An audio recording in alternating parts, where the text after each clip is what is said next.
ओम स्वस्ति मित्र आवरुण स्वस्ति पथ्येरेवति स्वस्ति न इंद्र सागनिश्च स्वस्ति नो आदिते कृधि। ओम स्वस्ति मित्र आवरुण स्वस्ति नः पथ्येरेवति स्वस्ति।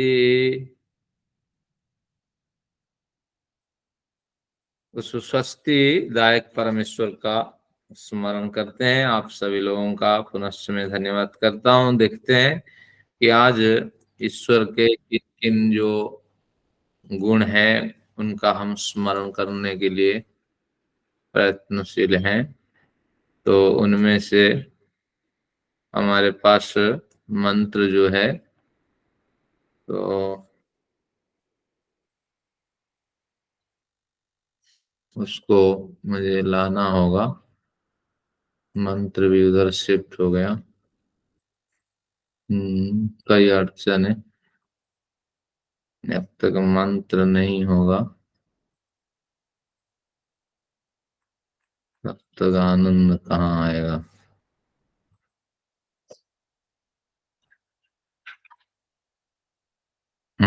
अब आपके सामने मंत्र आ गया। स्वस्ति मित्रा वरुणा स्वस्ति पथ्ये रेवती। देखते हैं इस मंत्र में क्या बात हुई है। मित्रा वरुणा, मित्र वरुण से हमें स्वस्ति की कामना हम सब ने की है। हमें स्वस्ति की कामना है। तो मित्रश्च वरुणश्च मित्र वरुणौ, उसमें औ की मात्रा जो है उसका उस मात्रा की लोप हो गई है और उसकी जगह आ की मात्रा का यहाँ आदेश हुआ है। ये कुछ व्याकरण की प्रक्रिया है। तो ईश्वर से, ईश्वर के मित्र स्वरूप से और वरुण स्वरूप से तथा मित्र और वरुण के युगल स्वरूप से हमारी यहाँ प्रार्थना है। मित्र इसलिए कहते हैं क्योंकि स्नेह वो करते हैं। तो इमिदा स्नेह न, इस धातु से मित्र शब्द बनता है जो हमेशा स्नेह रखते हैं हमारे प्रति, क्योंकि हम ईश्वर की संतान हैं।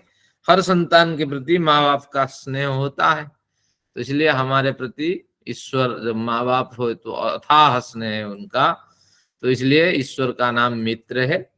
हमारे लिए ईश्वर का नाम मित्र है और हमारे लिए ईश्वर का नाम वरुण भी है। क्यों? वरणीय है, हम सभी के द्वारा वो वरण के योग्य है, पूज्य है। तो इस तरह वरणीय ईश्वर जो है वो वरुण के नाम से यहाँ संबोधित है। तो स्नेह रखने वाले और वरणीय स्वरूप से हमारे सामने पूज्य व्यक्तित्व स्थापित करने वाले उस परम पिता से हमारा निवेदन है कि हमारे लिए स्वस्ति, यहाँ क्रिया नहीं है तो क्रिया आप अपने आप यहाँ जोड़ देंगे, और जहां जहां क्रिया या कुछ नया शब्द मैंने दिया वहां बड़ी ब्रैकेट से संकेतित है। तो इस तरह मित्र और वरुण स्वरूप वाले उस परम पिता से निवेदन है परम पिता हमारे लिए आप कल्याण प्रदान करें, स्वस्ति प्रदान करें। पथ्ये रेवती, अब पथ्ये रेवती ये दो शब्द है। अब अब जब उसका अर्थ करेंगे, प्रोज ऑर्डर में सेट करेंगे, थोड़ा घुमा दिया मैंने। रेवती पथ्ये, रेवती में छोटी मात्रा है लेकिन वास्तविक रूप से इसकी स्वरूप बड़ी थी, लेकिन संबोधन में छोटी हो जाती है। और पथ्या शब्द था, संबोधन में पथ्ये हो जाता है। तो इसका अर्थ हुआ कि रेवती पथ्या, हे रेवती पथ्या, हे संपन्नता रूपी पगडंडी, जिसमें आर्थिक संपन्न, भौतिक संपन्नता भी हो और साथ में हमें आध्यात्मिक संपन्नता हो।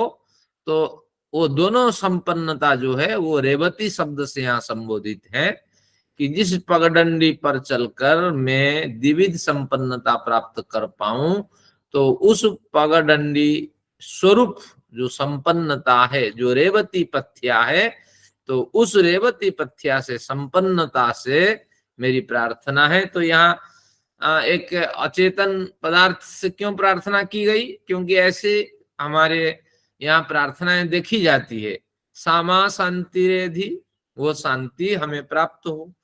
इसमें ऋषि की भावना है। अगर शांति जो सर्वत्र विद्यमान है, सभी पदार्थों में दिखाई पड़ती है, तो वह शांति अवश्य मूर्त शांति है, अस्तित्वमयी शांति है। अगर शांति अस्तित्वमयी भाव पदार्थ है तो उससे हमारी प्रार्थना है कि हमें शांति प्रदान करें। तो उसी तरह अगर संपन्नता, द्विविध संपन्नता चाहिए और उसके माध्यम से सांसारिक सुख भी मिलता है और आध्यात्मिक सुख भी मिलता है, तो उस संपन्नता रूपी भाव पदार्थ से, भावनात्मक पदार्थ से हमारी प्रार्थना है कि हमारे लिए वो स्वस्ति प्रदान करें। इस तरह स्वस्ति पथ्य रेवती। आगे क्या कहा? स्वस्ति न इंद्रश्चाग्निश्च, इंद्रश्च अग्निश्च, इंद्रश्च अग्निश्च। तो इंद्र और अग्नि ये दोनों यहाँ पृथक पृथक कहा गया, लेकिन मित्रावरण में दो वचन में कहा गया था। तो च, दो च होने के कारण एक च पहले ले लिया, और इंद्र और तथा अग्नि ये दोनों। और इंद्र से क्या अभिप्राय है? परम ऐश्वर्यवान जो ईश्वर है। अग्नि जो हमेशा प्रकाश प्रदान करता है। तो ऐसे दोनों देवों के स्वरूप वाले उस ईश्वर से भी हमारा प्रार्थना है, या ये दोनों मिल करके हमारे लिए स्वस्ति का विधान करें।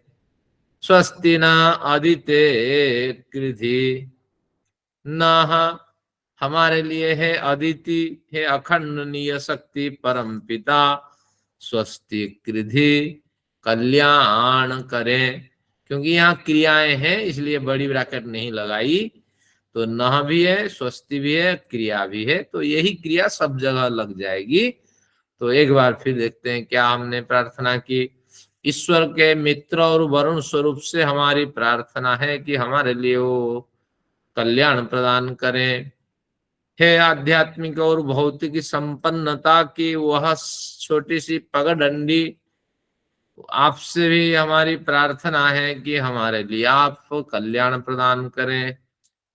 परम ऐश्वर्यवान इंद्र शक्ति से भी हमारी प्रार्थना है, वो शक्ति जो ईश्वर स्वरूप है, और उस अग्नि शक्ति से जो ईश्वर स्वरूप है। उन दोनों शक्तियों से, दोनों स्वरूपों से युक्त ईश्वर से हमारी प्रार्थना है हमारे लिए कल्याण करें। हे अखंडनीय परम शक्ति परम पिता, आपसे भी हमारी प्रार्थना है हमारे लिए कल्याण प्रदान करें। हर हालत में हमें कल्याण चाहिए, क्योंकि जो तड़पा हुआ व्यक्ति होता है, गर्माहट जब होती है तो निश्चित रूप से जल की बड़ी आवश्यकता होती है। तो ऋषि ने बड़ी व्यथा के साथ जो फिसलता हुआ जीवन उसका अनुभव करके इस तरह मंत्रों का दर्शन किया। तो ईश्वर से उनकी जो भावना थी, बड़ी करुण भावना से ईश्वर से इस मंत्र से उन्होंने प्रार्थना की। ऐसे हजारों मंत्र हैं, तो निश्चित रूप से करुणा और विह्वलता से पीड़ित ऋषि के वचन, भले ही हमारे इस तरह भावना हमारे अंदर न हो, लेकिन इन भावनाओं से युक्त होकर हम निरंतर इनका प्रार्थना करें, बड़ा लाभ आएगा।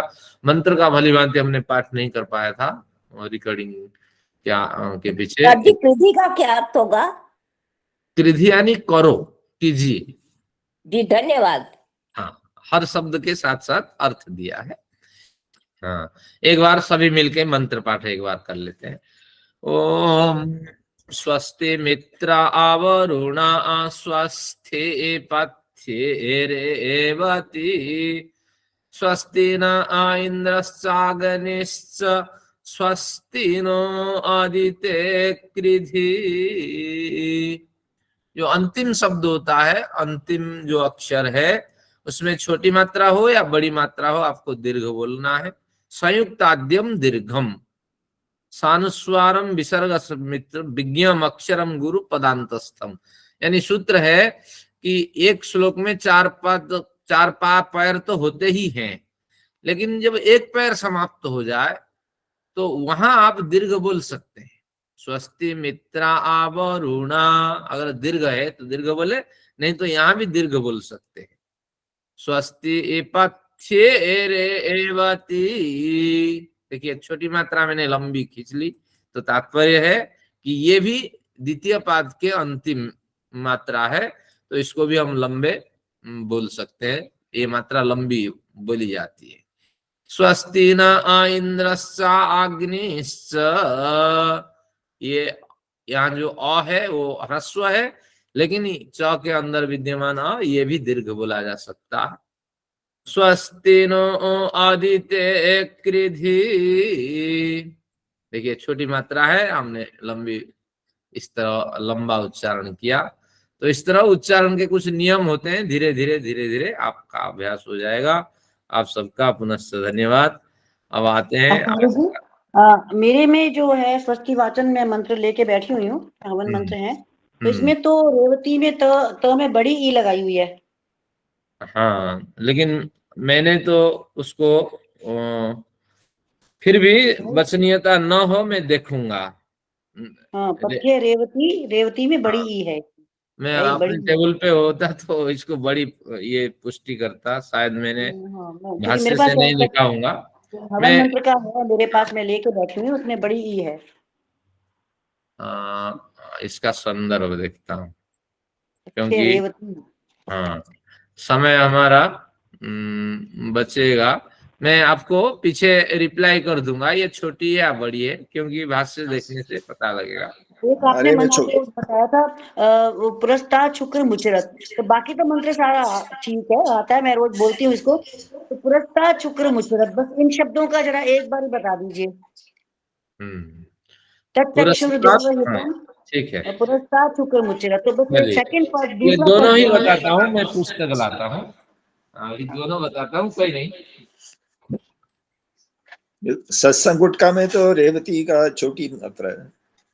हाँ आपके तो में ठीक, छोटी है? हाँ, सत्संग ठीक है। गुटका है। हमारे में भी छोटी मात्रा मेरे है। पास भी सत्संग गुटका सब ही में है। छोटी मात्रा है माता जी, सब में छोटी अच्छा, मात्रा है। मेरे पास भी सत्संग गुटका है ये, लेकिन इसमें तो बड़ी मात्रा दी हुई है। हाँ मैं यहाँ भाष्य पर ले छोटी आया, मात्रा दी। हो जाएगा, अच्छा, मेरे में क्योंकि बड़ी है। शुद्धता होनी जरूरी है। ये ऐसे भी गुटखा जब छपवाते हैं तो ये क्या ऐसा फर्क भी कर देते हैं क्या? मेरे पास भी गुटखा ही है, आर्य सत्संग गुटखा। नहीं, वो विद्वान से चेक नहीं कराते हैं कई ना। बार टाइप में मिस्टेक हो जाती है। और नहीं, वो मेरे जो में तो रेवती में बड़ी ई है। विद्वानों से चेक नहीं कराते हैं, ये जो उनके संपादक होते हैं उन्हीं से कराते हैं। तो संपादक ने दिमाग लगाया होगा, रेवती तो बड़ी मात्रा होती है हिंदी में, छोटी हाँ, मात्रा है। मैंने देख लिया भाष्य, धन्यवाद। तो अब ऐसे रही कैसे मेरे में क्यों बड़ी, ऐसे कैसे है? इसका मतलब ये तो गलत बात है। आप संबोधन छोटी है, कर मैंने दीजिए सही लिया। अनुराधा जी, आप उसको छोटा कर दीजिए। हाँ, मेरा स्पेशल गुटखा चलिए है। अब देखते हैं। पुरस्तात् शुक्रम उच्चरत, यही था ना आपका? हाँ जी, हाँ जी, इसका हाँ जी बताइए। अभी हमने पढ़ा नहीं, चलिए कोई नहीं। अब नहीं, आपने पुरस्तात्, पढ़ा दिया था, ये मंत्र पहले पढ़ा दिया था, बहुत पहले। पुरस्तात् शुक्रम उच्चरत, आपने पुरस्तात् बताया यानी था ना सामने, सूर्य जो ऊपर उठता जा रहा है, ऊपर स्थापित है, वो आपने बताया था। ठीक है। शुक्र। तत्चक्षुर देवहितम पुरस्तात्, वह चक्षु है, संसार का वो नेत्र है। हाँ, हाँ, पुरस्तात् मेरे सामने, पुरस्तात् शुक्रम उच्चरत, शुक्र यानी चमचमाता हुआ, शुक्र यानी अच्छा, सफेद ज्योति, इस अर्थ में है। तो चमचमाता हुआ वह शुक्र उत्चरत, ऊपर की ओर उठ रहा है। अच्छा, अच्छा।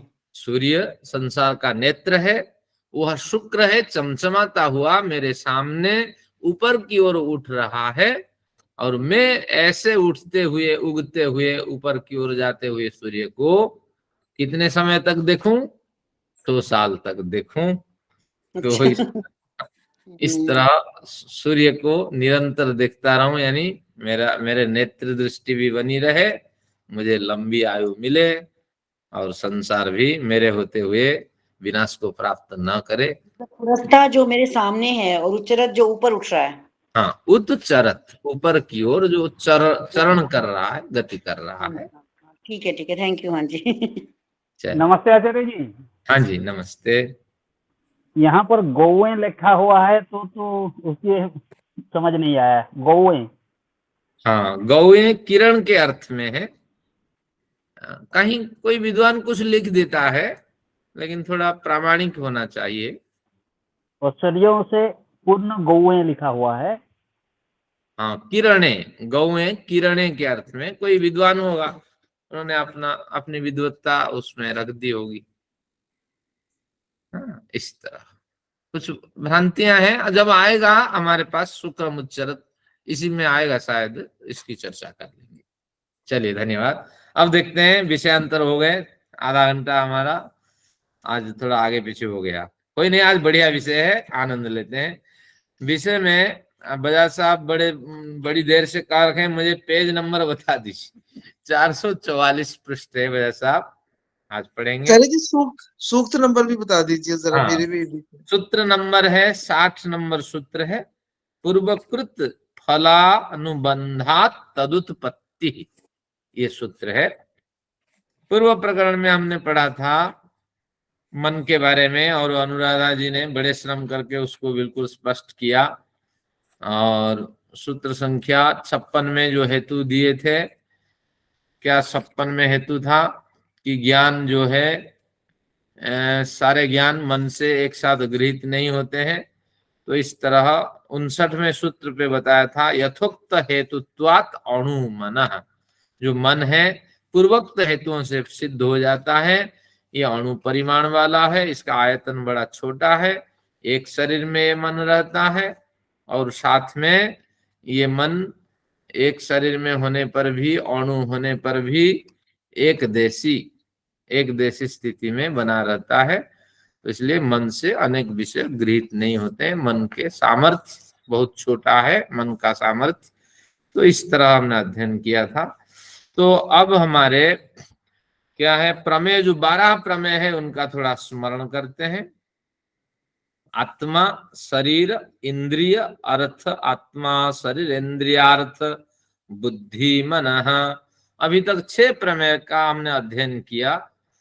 तो आत्मा, शरीर, इंद्रिय, अर्थ, आत्मा, शरीर, इंद्रियार्थ, बुद्धि, मनः, प्रवृत्ति।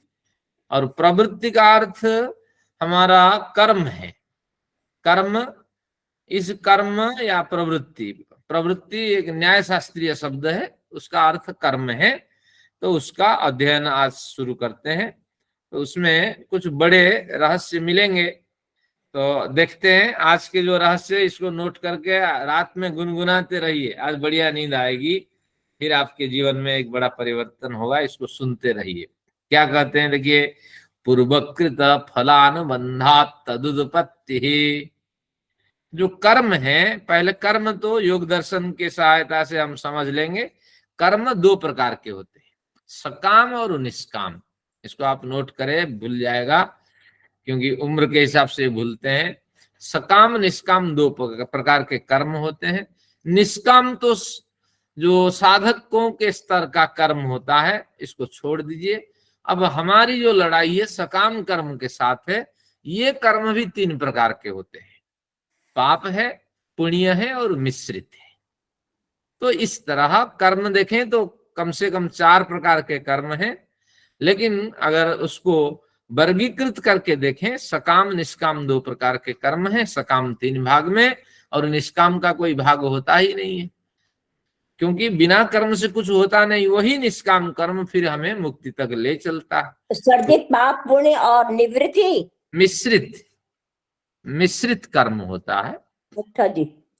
अब समझते हैं पाप क्या है, कि कम लाभ है या कम हानि, श्रम है और बड़ा लाभ। इस अभिप्राय से जितने अनैतिक कार्य हमसे होते हैं, ये सारे अनैतिक कार्य पद प्रतिष्ठा आदि के प्रयोजन से कम श्रम और बड़ा लाभ, इस प्रयोजन से जितने कार्य किए जाते हैं वो सब पाप कर्म होते हैं। और पुण्य क्या है, कि मान पद प्रतिष्ठा आदि में रहते हुए भी हम जो छोटा मोटा कुछ कार्य कर लेते हैं, लेकिन उसके पीछे भी हमारी आकांक्षाएं बनी रहती है। अगर मैंने किसी संस्था को दान दिया, मैंने समाज के लिए कुछ किया, तो मुझे पुरस्कार मिलना चाहिए, सार्वजनिक मुझे सम्मानित किया जाना चाहिए। तो ये जो भावनाएं बनी रहती है, या कई बार हम अपने मुंह में दोहराते हैं कि अरे आप मुझे कहते हो कि मैंने चोरी की है, लेकिन मैंने तो इतने बढ़िया काम किए हैं, उसकी तो आप याद नहीं करते। लेकिन मेरी कहीं चोरी हुई है वही आपको दिखाई पड़ता है। मैंने दिए भाजपा को 58 लाख रुपए, वो नहीं दिखते हैं। और मैंने कहा शराब घोटाला में फंस गया, तो उसी के पीछे तुम लगे रहते हो। तो ये सब आपको क्या कहा जाएगा, तो ये पुण्य कर्म कहलाएगा, क्योंकि मान पद प्रतिष्ठा की अभी भी चाह है।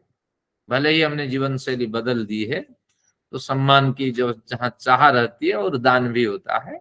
दान देने के बाद भूल जाइए हमने किसको दिया, क्या दिया, लेकिन देने के वक्त विचार करके दीजिए। अगर विचार करके आपने नहीं दिया तो वो कर्म फिर घातक सिद्ध होगा, निरर्थक आपका वो दान माना जाएगा, कोई बड़ा लाभ नहीं मिलेगा। गीता में एक पंक्ति आती है, क्या कहा, क्या पंक्ति है, हाँ, आदेश काले यद्दानम अपात्रेभ्यः सदीयते।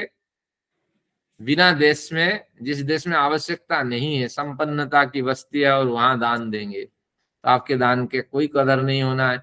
और एक बड़ा गेट लग जाएगा और 2 बढ़िया आपके ये जो सिक्योरिटी गार्ड लग जाएंगे, बढ़िया लाइटिंग हो जाएगी। तो ऐसे देश में दान नहीं देना चाहिए।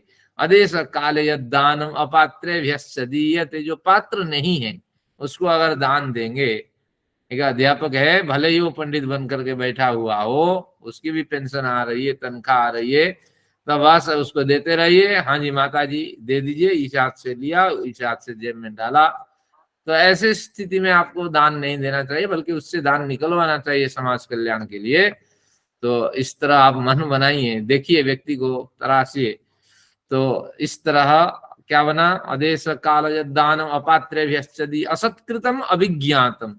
देते वक्त भी हिचकिचाहट के साथ, असत्कार के साथ आपने दिया, रुचि के साथ दान नहीं दिया, कोई मांगने आया बड़े दुखी होकर के आपने दिया। अभिज्ञातम, और जिसको दिया उसके बारे में आपकी कोई जानकारी नहीं है, कोई जांच पड़ताल आपने नहीं की है, अगर दान दे दिया तो तद्दानम तामसम स्मृतम, तामस स्तर का दान है, 5% फल मिलेगा, दिया तो कुछ तो मिलेगा। तो इसलिए देना भी बड़ा कठिन होता है, जब तक आपकी पुष्टि ना हो, संतुष्ट ना हो, वो दान का दुरुपयोग होता ही रहेगा। तो इस तरह हमने क्या किया, जो भी हमने गीता किया, में गुणत्रय विभाग है, जो सात्विक राजसिक तामसिक, उसके अंदर ही है, खाने के बारे में, आहार के बारे में और दान के बारे में, सब चीजें अभी सात्विक गीता की राजसिक क्लास भी करते हैं, हमारे 3 बीच चीजें बीच में में होती तो रहती मेरा है। एक आज लेख छपा था गीता में गुणत्रय विभाग, मेरा लेख छपा हुआ है गीता में गुणत्रय विभाग। चलिए आगे बढ़ते हैं। तो ठीक है, तो ये जो भी कुछ हो गया ये आपका पुण्य दान कहलाएगा, तो पाप नहीं है, पुण्य कहलाएगा। लेकिन ये पुण्य में सामान्य लाभ है, तो पाप पुण्य। और मिश्रित कर्म क्या है, मिश्रित जितने व्यापारी हैं, जितने नौकरी पेशा व्यक्ति है, ये सब जो जुड़े होते हैं या जो भी जिस तरह जीवन जिए होते हैं, ये सब मिश्रित होते हैं, क्योंकि हमने अपने कर्मों को अपनी ईमानदारी से निर्वाह नहीं किया है। तो इसलिए ये सब आपके मिश्रित है, चाहे कितना भी सीसीटीवी लगा दिया जाए और कितने भी पंचिंग मशीन पे आप फिंगर को पंच करके एंट्री करें, लेकिन हाँ पाप में, प्रॉपर्टी डीलर का काम पाप है। हाँ, तो इस तरह आपको समझना, ये 3 कैटेगरी में हम बंधे हुए होते हैं।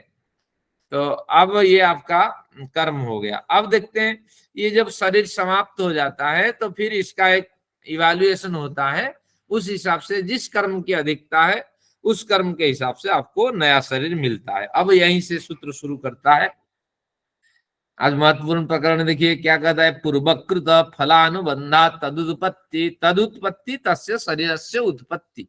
जो शरीर की उत्पत्ति आपकी हुई है, जो शरीर आपको मिला है, उसके पीछे पूर्वकृत फलानुबंधात, यहाँ तो निष्काम कर्म है नहीं, जिसके पास निष्काम कर्म है उसको मुक्ति की ओर यात्रा होगी, जन्म बंधन से रहित हो जाएगा। तो निष्काम कर्म को धर दीजिए, इसका वहां तक हमारी पहुंच अभी नहीं।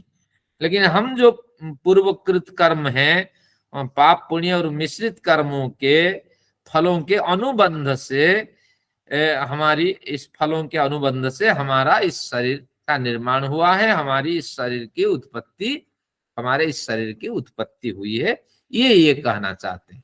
देखिए हिंदी में क्या हमने पढ़ा, पूर्व जन्मों में किए जा चुके पाप पुण्य मिश्रित फलों के अनुबंध से, अर्थात कारण से इस शरीर की रचना हुई है। लेकिन ये सूत्र का विषय नहीं है, इसलिए यहां मैंने ब्रैकेट दे दिया, यह भाष्यकार का वचन है। पंच महाभूतों की सहायता से ईश्वर द्वारा इस शरीर की रचना की गई है। एक बार देखिए, दोनों भाष्य और सूत्र का अर्थ मिला दें तो क्या बना? पूर्व जन्मों में किए जा चुके पाप पुण्य और मिश्रित फलों के अनुबंध से अर्थात कारण से पंच महाभूत की सहायता से ईश्वर द्वारा इस शरीर की रचना कराई गई है, की गई है। तो ईश्वर की व्यवस्था से हमें ये सब कुछ होता है, लेकिन इसमें पंच महाभूतों की भी सहायता रहती है। लेकिन प्रमुख कारण तो है हमारे पूर्व जन्मकृत पाप पुण्य का एक फल। अब यहाँ शास्त्रीय कुछ विचार है, आप इसको मन की परीक्षा पूरी हो गई है, अगला प्रमेय ले रहे हैं। हाँ, अगला आप प्रवृत्ति रूपी प्रमेय पे हैं। ये मन से अगला है।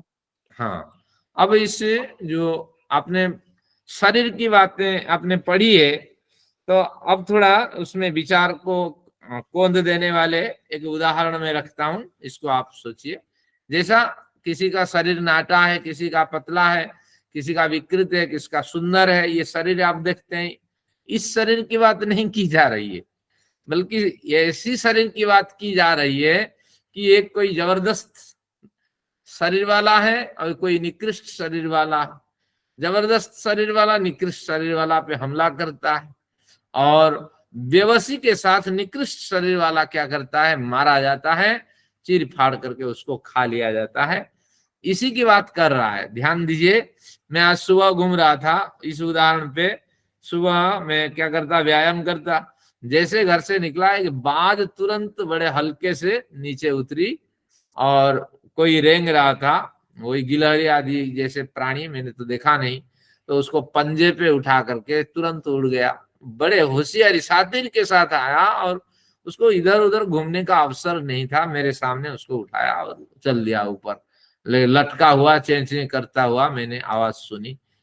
तो इससे अनुमान लगाइए बाज को ये शरीर किसने दिया, और जिसने भी मौत को प्राप्त की है तो उसको किसने इस शरीर दिया कि तुम पे यह हमला कर दिया जाए। तो इन सबके पीछे हमारे पूर्व जन्मकृत पाप पुण्य मिश्रित कर्म ही कारण है, ये ध्यान रखिए।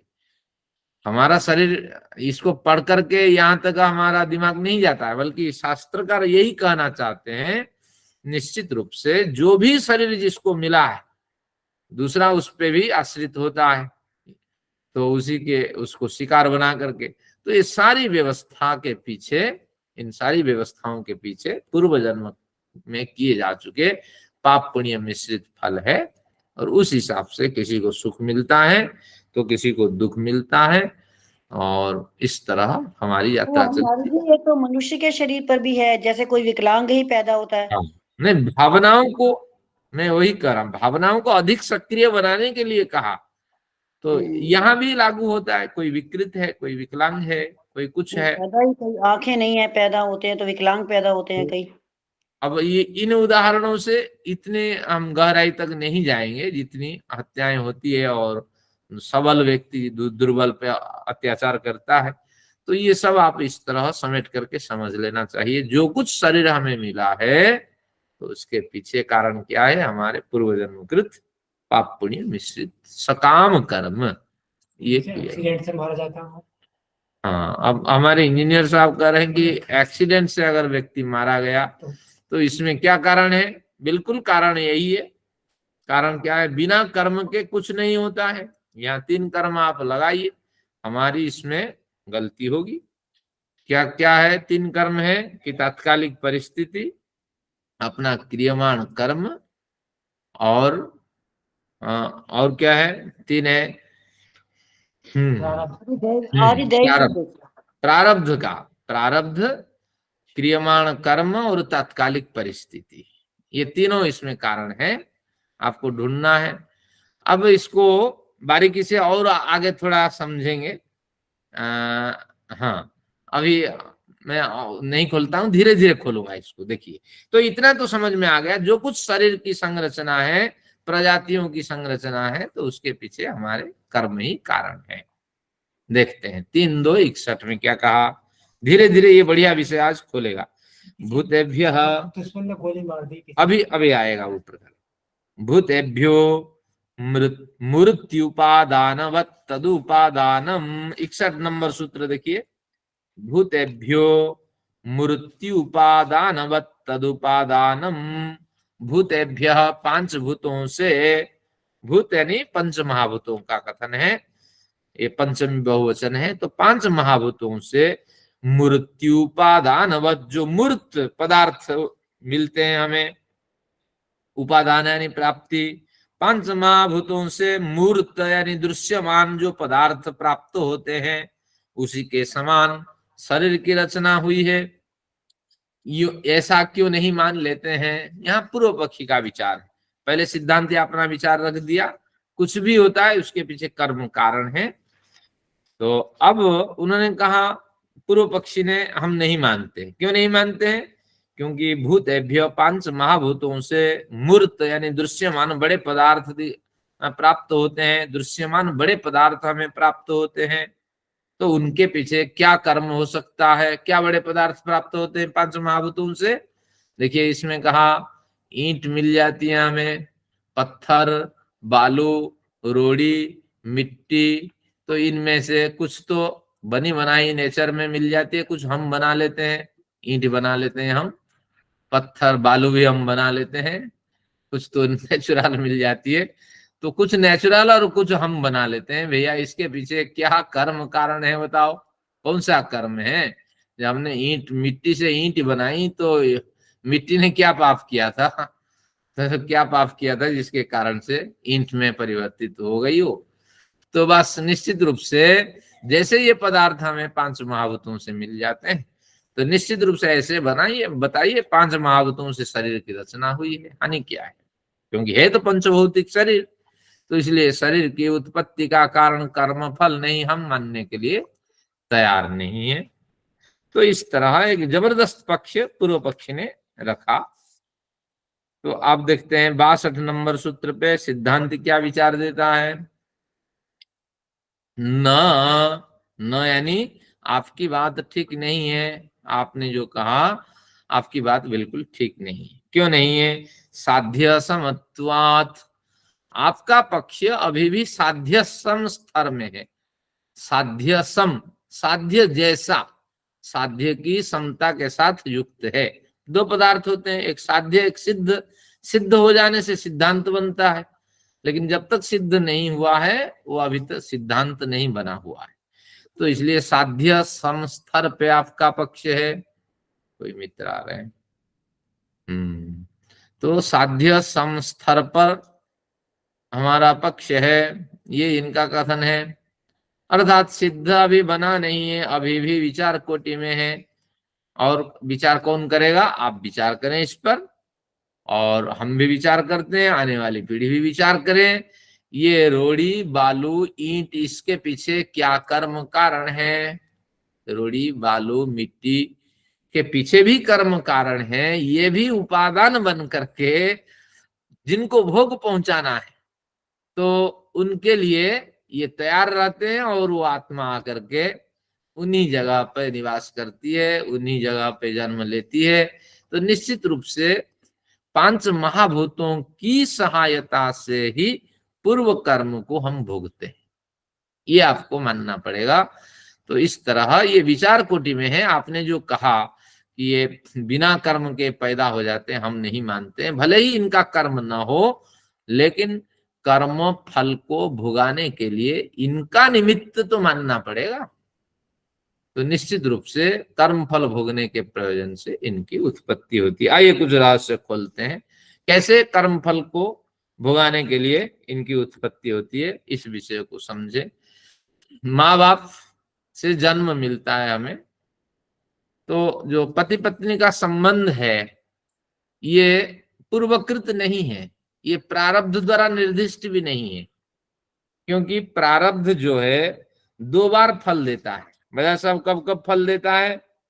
2 बार नहीं, 3 बार भी देता है, कई बार 4 बार भी देता है। कैसे कैसे समय पे देता है, इसको समझिए। एक तो जन्म के समय पे 60% आप लेके आ गए, जन्म के समय उसको तो भोगना ही है, प्रारब्ध। और फिर जब आपके बच्चे हुए, तो उस समय बच्चा अगर बिगड़ा होने पर, तो आपको दुख हुआ, बच्चा अगर सुधरा तो आपको सुख मिला। तो इससे पता लगता है कि उसी बच्चे के साथ आपका संबंध है, आपका सारा बैलेंस, आपके सारी मेहनत बच्चे के पीछे आपने लगा दिया। तो निश्चित रूप से आप समझ लेना वही प्रारब्ध का हिस्सा है, क्योंकि ज्यादा स्नेह अपने बच्चे में, पड़ोसी के बच्चे मर जाए लेकिन मेरा बच्चा तो सुरक्षित है, ये भावना होती है। तो तात्पर्य है ये हमारा प्रारब्ध का कर्म है। अब ये दूसरा बार ये मिला। अब तीसरी बार जब पुत्रासु यत्र पितरो भवन्तु, मेरे बेटे जब पिता बन जाएंगे मुझे उसी वक्त मारना, कम से कम हम तो पोता और पोती देख के जाएं। तो ये भावना, पोता पोती के साथ मिलने में कितना बड़ा आनंद लगता है, क्यों लगता है? ज्यादा प्रेम होता है। तो तात्पर्य थोड़ा सा कर्म वहां भी निकलता है प्रारब्ध से, थोड़ा सा कर्म वहां भी आता है। पोता पोती के साथ बड़ा संबंध होता है। कई बार पोते पोती ही बुढ़ा को मार देते हैं, अरे इसको कुछ करना नहीं आता है, उसी पे ही नाराज रहते हैं। तो ऐसा ही प्रारब्ध का एक कर्म होता है। तो इसी तरह आपको समझना, पति पत्नी का जो संबंध है वहां प्रारब्ध नहीं है, पति का अलग कर्म है, पत्नी का अलग कर्म है। जैसे संयोग बनता है उस संयोग से रूपायित होकर के एक नई आत्मा वहां आती है, जो पिता को और माता को विकास की ओर ले जाती है, नहीं तो पतन की ओर ले जाती है। बहुत से परिवार है लड़ाई झगड़े होते हैं। तात्पर्य ये हुआ कि वो भी प्रारब्ध ऐसा निकला जिसके कारण से वो पूरा जो टोली है सब दुख झेलते रहे। सबके कर्म ऐसे बराबर है। और कई बार तो बच्चों से बड़ी हमें हानि होती है, बड़ा दुख होता है। कई बार बच्चों के कारण हमें आत्महत्या करनी पड़ती है। तो ये सब प्रारब्ध का कर्म होता है, इस तरह मानना। फिर थोड़ा कर्म और बचा रहता है इस पे बच्चों पोते पोती के लिए। तो इस तरह ये एक स्रोत है। अब हमारे इंजीनियर साहब ने कहा कि किसी ने मुझे गोली मारी, किसी ने मुझे दान दिया, किसी ने मुझे सहायता की, तो ये सब कहाँ जाएंगे? प्रारब्ध और कोई फल नहीं देता, ध्यान रखिए। तो ये सब क्या है? अगर किसी ने सहायता की है तो निश्चित रूप से उसका एहसान है हमारे पर, उन्होंने पुण्य कमाया। और निश्चित रूप से वो एक अलग क्रियमाण कर्म क्रिएट हुआ। प्रारब्ध अब कुछ नहीं करता, प्रारब्ध फल दे के शांत हो गया, 3 स्टेज में फल दे दिया। किसी मित्र ने एक बड़ा आश्रम बना दिया, हाँ, और उस आश्रम में मुझे प्रधान बना दिया, तो उस मित्र का एहसान है। तो जो जितने कारक इसके पीछे हैं तो उनका एहसान है, उन्होंने मेरे पे कुछ ना कुछ कार्य किया, मैं इनका ऋणी हूं। तो इस तरह आपको समझना, आगे क्रियमाण कर्म प्रवृत्त हो जाता है। श्रम किया, रामदेव जी ने बड़ी मेहनत की है, बड़ी मेहनत करके उसको बनाया, एक क्रियमाण कर्म इसमें लागू हुआ, बहुतों की सहायता इसमें मिली। तो इस तरह ये सब क्रियमाण कर्म में एक नया कर्म और बनना शुरू हुआ। लेकिन प्रारब्ध ये 3 जगह दे करके हमें विकास की ओर, विनाश की ओर ले जाता है। तो बस इसी को आप समझ लें, ये जो रहस्य है, हम कर्मों के चक्र में ही फंसे रहते हैं। ये हमारा जन्म कहाँ होता है? ईंट पत्थर वाले क्षेत्र में भी पैदा कर देगा, बालू रोड़ी मिट्टी के क्षेत्र में पैदा कर देगा। उन्हीं के साथ हम जिएंगे, उन्हीं के साथ मरेंगे, उन्हीं का व्यापार करेंगे।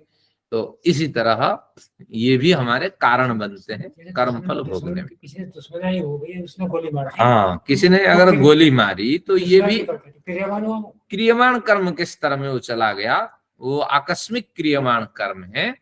तो निश्चित रूप से आपको अगर हानि हुई है तो आपकी क्षतिपूर्ति ईश्वर करेंगे, और उसका नया कर्म संस्कार उन्होंने बना दिया है। तो निश्चित रूप से अन्याय का जो है वो उसका विरोध तो शास्त्र में है और ईश्वर भलीभांति जानते हैं। तो आप समझ लेना, जो हमारी ये कक्षा सब चल रही है, हम आपस में जुड़े हुए हैं, निश्चित रूप से कहीं ना कहीं हमारे संबंध कुछ ना कुछ था। तो अब हम आपस में जुड़ करके बड़ा आनंद इसका ले रहे हैं। तो कुछ ना कुछ अध्यात्म में और निष्काम कर्म में हम सबका श्रमदान हो रहा है। तो निश्चित रूप से बॉम्ब ब्लास्ट होता है तो कितने सारे इनोसेंट लोग होते हैं, जो सारे, किसी का हाथ नहीं रहा, कोई कहाँ जल गया, कोई क्या हुआ ना, यही तो हुआ। क्षतिपूर्ति के स्तर में कई आकस्मिक कर्म होते हैं, क्षतिपूर्ति के स्तर में आते हैं, तो उनकी क्षतिपूर्ति ईश्वर के द्वारा होगी।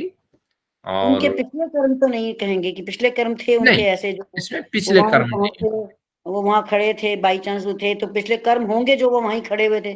नहीं, नहीं ऐसा कुछ नहीं है, ये सब क्रियमाण में आते हैं।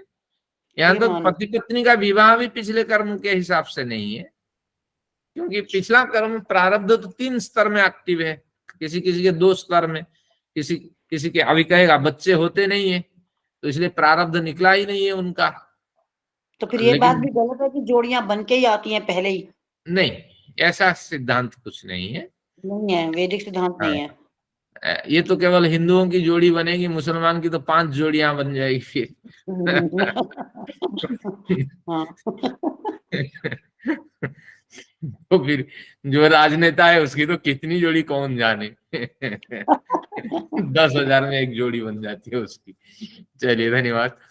तो इस तरह आपको समझ लेना चाहिए, यानी 3 स्टेजेस में ये प्रारब्ध आपको फल दे के चला गया, बाकी सब क्रियमाण आकस्मिक, और जहां जहां अन्याय है ईमानदारी के पीछे, वो सब निश्चित रूप से क्षतिपूर्ति के दायरे में आते हैं।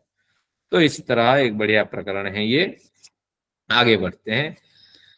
तो हमारे बच्चों को भी ये ज्ञान अगर हो जाए तो निश्चित रूप से वो प्रयत्नशील रहेंगे। माँ बाप को हमें खुशी देनी है, ये ज्ञान का विकास नहीं हो पाया इसलिए निश्चित रूप से हानि हुई है। बच्चे तो आजकल उग्र है, समझते नहीं है। तो ये कुछ इस तरह हमारा संबंध है। आगे देखते हैं, कहाँ गया मेरा अब बजाज साहब। हाँ, 447 तक आ गए थे, अब पहुंच गया। न साध्य समत्वात्। न उत्पत्ति निमित्त अगला। हाँ, आगे देखते हैं 447 में, न उत्पत्ति निमित्तत्वान् माता पितृहो। हाँ, एक हमारे साथ कई साधक और साधिकाएं जुड़ी हैं। कई बार पति की भी बड़ी सेवा, लंबी सेवा करनी होती है, तो ये प्रारब्ध के क्षेत्र में नहीं है, ये आप उल्टी लगा रहे हैं, रुचि के साथ उसकी सेवाएं करें, निश्चित रूप से ये आपका फल बहुत बढ़िया रहेगा और फल भी निश्चित रूप से मिलेगा। तो इस तरह नोदपत्तिर निमित्तत्वान माता पितृहो, इसमें कहता है न, हम मानने को तैयार नहीं है। सिद्धांती जो तर्क दिया गया है कि बालू रोड़ी के समान शरीर भी पंच महाभूतों से बन गया है, तो इस तरह 63 नंबर में फिर उसी का रिपीटेशन करके कहते हैं पूर्व पक्षी की बात ठीक नहीं है। बालू रोड़ी के समान 5 महाभूतों से शरीर नहीं बना है। शरीर की उत्पत्ति में जिस प्रकार पूर्व जन्मों के कर्मों से प्रेरित माता पिता के रजवीर्य कारण होते हैं, ये रजवीर्य भी पूर्व जन्मों की प्रेरणा से ही माता पिता से ये रजवीर्य निकलते हैं। तो उसी प्रकार बालू रोड़ी, यहाँ रोड़ी होनी चाहिए, तो इस तरह बालू रोड़ी के निर्माण में ये कारण दिखाई नहीं देते हैं, क्योंकि बालू रोड़ी का जो उदाहरण आपने दिया है, तो ये बालू रोड़ी के उदाहरण में रजवीर्य का संबंध नहीं है। बालू रोड़ी का उदाहरण अलग है, रजवीर्य का संबंध अलग है। तो इसीलिए शरीर संरचना के संदर्भ में बालू रोड़ी का जो कथन आपने किया है वो गलत है, उदाहरण ही आपका गलत रहा, तालमेल नहीं खाता है। क्योंकि बालू रोड़ी तो यूं बन जाते हैं और यहाँ तो रजवीर्य के कारण बनते हैं, और वो फिर पूर्व जन्मकृत कर्मों के कारण है। तो इसलिए उदाहरण गलत होने से न उत्पत्ति निमित्तत्वात्, शरीर के उत्पत्ति का जो निमित्त आपने बताया कि 5 महाभूत है, ये ठीक नहीं है। माता पितृहो, माता पिता से इनका निर्माण होता है, और माता पिता के रजवीर्य से निर्माण होता है। साथ में रजवीर्य माता पिता के भी प्रमुख नहीं है, पूर्व जन्मों के कर्मों से प्रेरित रजवीर्य के कारण इनका निर्माण होता है। कई बार प्रॉपर ब्रह्मचर्य आदि और सकाम जीवन जीते हुए, सुंदर जीवन जीते हुए रजवीर्य का क्षरण होता है। कई बार गलत भावना से, गलत परिस्थिति में रजवीर्य का क्षरण होता है। तो इस तरह बड़ी हानि होती है। विद्वानों के घर में कई बार एक मूर्ख बच्चा भी पैदा हो जाता है और कई बार मार काट करता है, विद्वानों को भी मारता है। कई स्थितियां ये हम परिवार में देखते हैं। तो उसके पीछे कारण यही है कि वो प्रारब्ध निकला हुआ होता है, उसको भोगना है। सभी मिलकर के माँ बाप और जितने परिवार है सभी दहशत में रहते हैं। तो एक बड़ा लंबा चलता है और फिर उसका विनाश हो जाता है। योग दर्शन का सिद्धांत है, जो सिद्धांत के विपरीत जाता है उसकी जल्दी मौत हो जाती है। ये योग दर्शन में हमने पढ़ा है। तो ध्यान रखना, जहां भी ज्यादा अन्याय और अत्याचार हो रहा होता है तो वो पीरियड जरा लंबा नहीं टिकता, जल्दी ही उसका विनाश हो जाता है। माफिया मारा गया ना अभी। हाँ हाँ, ये भी वजह हो सकती है। उन्होंने एक तर्क दिया, जरूरी नहीं कि हर सिद्धांत लागू हो जाए, अपवाद भी हो सकता है, लेकिन यही होता है। तो मैं ये उदाहरण इसलिए दिया, एक बढ़िया विद्वान परिवार में मैंने देखा था, एक मूर्ख बच्चा पैदा हो गया, शराब पी करके माँ को काट रहा था, बाप को काट रहा था, बड़ा कष्ट दे रहा था, परिवार बड़ा दुखी था, पिता बड़ा धार्मिक था। फिर थोड़े दिन के बाद वो बच्चा भी मर गया शराब पी करके। चलिए, मैंने तो कई दुराचारी आदमियों को बहुत लंबी उम्र लेते हुए देखा है, 80-85 नियम में 90 अपवाद होता है, लेकिन ज्यादातर उनकी आयु कम होती है। ये मैं ऐसे कई लोगों को जानती हूँ, जिंदगी भर अनाचार किया है, हाँ सबकी लाइफ मुश्किल कर दी है उन्होंने, लेकिन उनकी आयु तो 80-85 हाँ, 90। वो तो भयंकर यातनाएं झेलेंगी। मोहम्मद तो कितनी यातनाएं झेलेंगी कौन जाने। हजारों की तादाद में उन्होंने कापुरुषों को पैदा कर दिया और हजारों की हत्याएं आज उन्हीं के कारण हो रहे हैं। तो वो भी लंबी आयु के थे, 5 शादी करके क्या क्या नहीं थे। चलिए 3-2-64 पे चलते हैं। 64 में हमने क्या पढ़ा? तथा आहारस्य, फिर आहार का भी इसमें कुछ प्रभाव होता है। आहार क्या है? पूर्व जन्मों के कर्मों से प्रेरित माता पिता के आहार, जो अनेक प्रक्रियाओं से गुजरकर शरीर रचना में कारण बनते हैं। तो ऐसी व्यवस्था बालू रोड़ी के निर्माण में प्राप्त नहीं होती है। तो उसी बिंदु को उन्होंने पकड़ रखा है कि जो आपने कहा कि 5 महाभूतों से बालू रोड़ी ऐसे बनते हैं, तो उसी तरह शरीर की रचना होती है। तो उन्होंने कहा ऐसे नहीं है, शरीर की रचना में आहार भी कारण है, लेकिन वो आहार पूर्व जन्मकृत कर्मों से प्रेरित माँ बाप के आहार होते हैं। तो उन्हीं से ही शरीर का निर्माण होता है। तो इस तरह आपको समझना चाहिए। बड़े मांसाहारी आहार लेते हैं वो भी उनके पूर्व जन्मों के कर्मों से निर्धारित है, उनके हाँ, अपने हाथ में नहीं है कि वो क्या खा रहे हैं। वो नहीं, जो शरीर निर्माण होता है पूरे जीवन में कई आयाम होते हैं। शरीर निर्माण के समय पर जो शरीर संरचना हुई है, तो उसमें कारण प्रमुख जब तक माँ के गर्भ में रहा तब तक जो आहार है वो पूर्व जन्मकृत कर्मों से निर्धारित है। इसके बाद तो समझ जैसी होगी, उन्होंने अपना विचार बदल दिया, सारा मतलब खाने माँ लगा। जो है, माँ वो अपनी मर्जी से नहीं खा पाएगी, जो उसके कर्मों में है वो ही खा पाएगी। हाँ, क्योंकि आहार से शरीर का निर्माण नहीं होता है। सूत्र में क्या लिखा था? आहार से भी शरीर का निर्माण होता है। यहाँ आपको बलात् जोड़ना पड़ेगा, आहार भी पूर्व कर्मों से प्रेरित होता है, क्योंकि कर्म तो भोगना है, आपको वही आहार मिलेगा।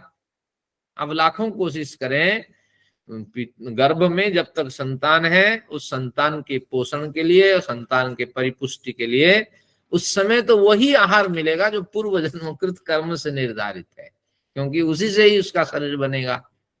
तो उस हिसाब से पूर्व जन्म के कर्मों से प्रेरित माता पिता के आहार, जो अनेक प्रक्रिया से गुजरकर शरीर रचना के कारण बनते हैं, तो उन्हीं से शरीर का निर्माण होता है। ऐसी व्यवस्था बालू रोड़ी के निर्माण में नहीं है।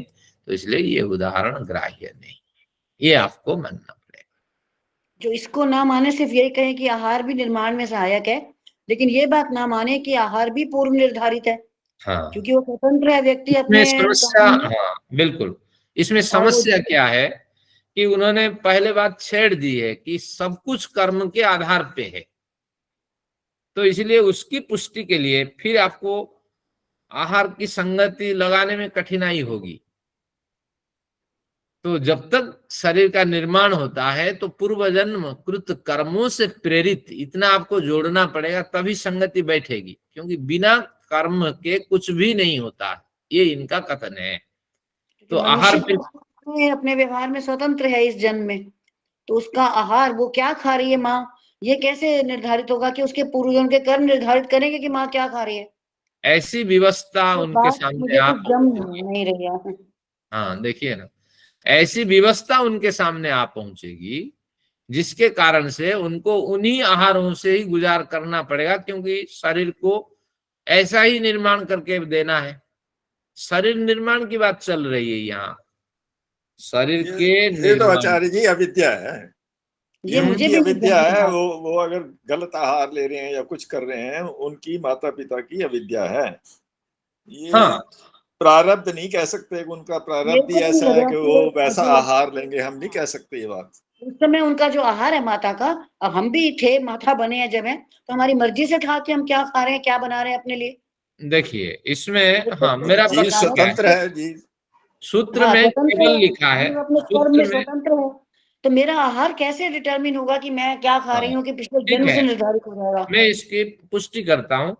सूत्र में केवल ही उन्होंने कहा कर्म ही इसमें निमित्त है, तो कर्म निमित्त है तो कुछ प्रमाण उन्होंने दिया, माता पिता ही शरीर निर्माण के कारण है, तो कर्म फिर एक अलग हो गया, फिर माता पिता को दूसरा मानना पड़ेगा, आहार को तीसरा मानना पड़ेगा, इस तरह फिर अनन्याश्रित दोष होने लगेंगे।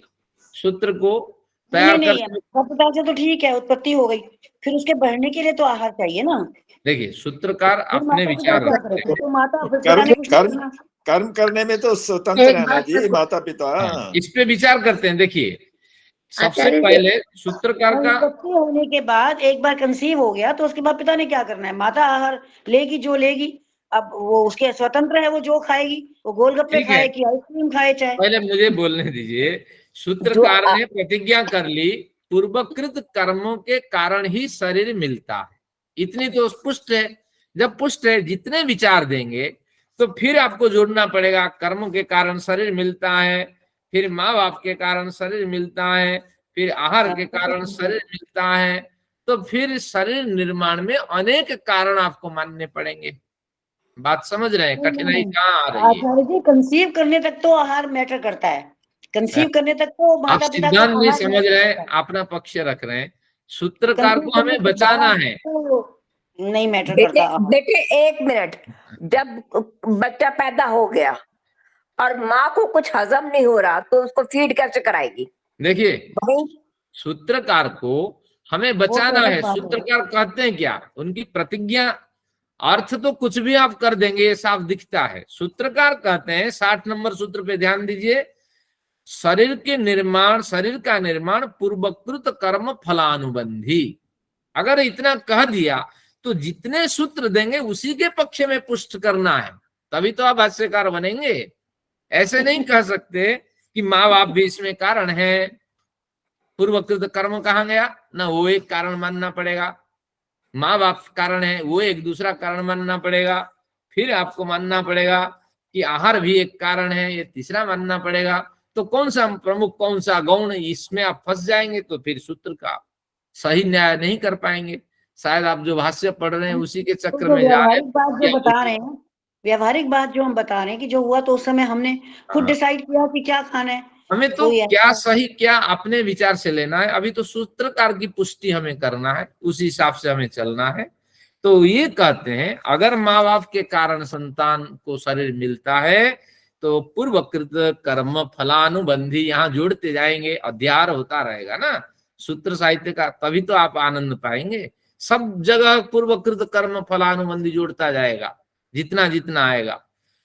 तो इसलिए 62 में इसमें 63 में आप जोड़िए, पूर्वकृत कर्म फलानुबंधी माता पितृ, पूर्वकृत कर्म के कारण माँ बाप के जो संबंध होता है उस संबंध से रजवीर्य के कारण होते हैं संतान निर्माण के। यहाँ तो आपको कठिनाई नहीं थी, लेकिन यहाँ आहार में हो गई, ये तो दिख ही रहा है हमें भी, लेकिन हमें सूत्रकार को बचाने के अभिप्राय से यहाँ इस तरह भाष्य करना पड़ेगा कि ऐसी परिस्थितियां आ पहुंचेगी कि जिसके कारण से और आप आहार लेंगे और कई तरह के रस बनेंगे और आपका शरीर निर्माण होगा। फिर जब स्वतंत्र व्यक्ति हो जाएगा वो कुछ अपनी व्यवस्था करेगा।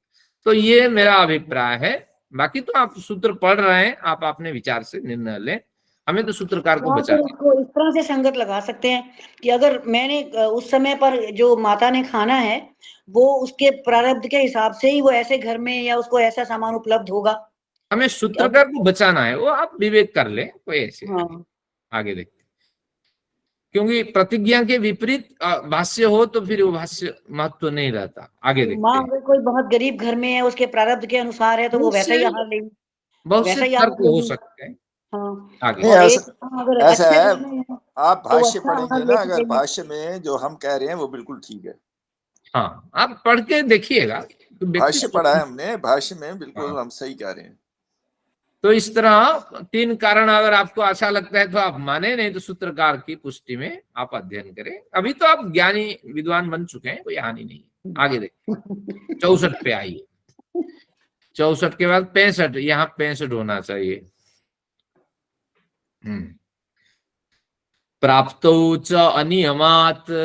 अब प्राप्तौ च अनियमात, इसमें क्या कहते हैं कि प्राप्ति होने पर भी, प्राप्ति का मतलब है सभी दंपतियों के गर्भधान के लिए संयोग प्राप्ति होने पर भी, प्रयत्न पूर्वक सभी विवाह करके गर्भाधान करके संतान कौन पैदा करना नहीं चाहता, तो ये प्राप्ति होने पर भी अनियम देखा जाता है।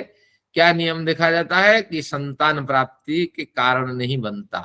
प्राप्ति होने पर भी, संयोग प्राप्ति होने पर भी माँ बाप की, तो संतान प्राप्ति का कारण वो नहीं बनता। वो प्राप्ति संयोग प्राप्ति, संतान प्राप्ति के कारण नहीं बनती। तो इसीलिए शरीर रचना के लिए माता पिता के क्रियमाण या प्रारब्ध कर्म ही कारण होते हैं। तो यहाँ भी आपको जोड़ना पड़ेगा सिद्धांत को। ये तो ठीक है, ये तो जम रहा है। लेकिन यहाँ जम रहा है, ये दोनों में नहीं जम रहा है। तो निश्चित रूप से आपको उसके विचार करना चाहिए। तो तात्पर्य ये हुआ कि कई संयोग होता है ऐसे और बच्चा पैदा नहीं होता है, तो निश्चित रूप से फिर जब प्रयत्न करता है, दशरथ ने प्रयत्न किया तो क्रियमाण कर्म के क्षेत्र में गया और कर्मों से ही बनता है। तो भले ही प्रारब्ध इसमें कारण न हो, क्रियमाण कर्म भी राम आदि के उत्पन्न में कारण है। तो कोई सा भी कर्म हो, क्रियमाण हो, प्रारब्ध हो, या आपका संचित तो फल नहीं देगा, क्रियमाण हो प्रारब्ध हो, ये दोनों कर्म ही विविध स्तर में ग्रहणीय हो सकते हैं।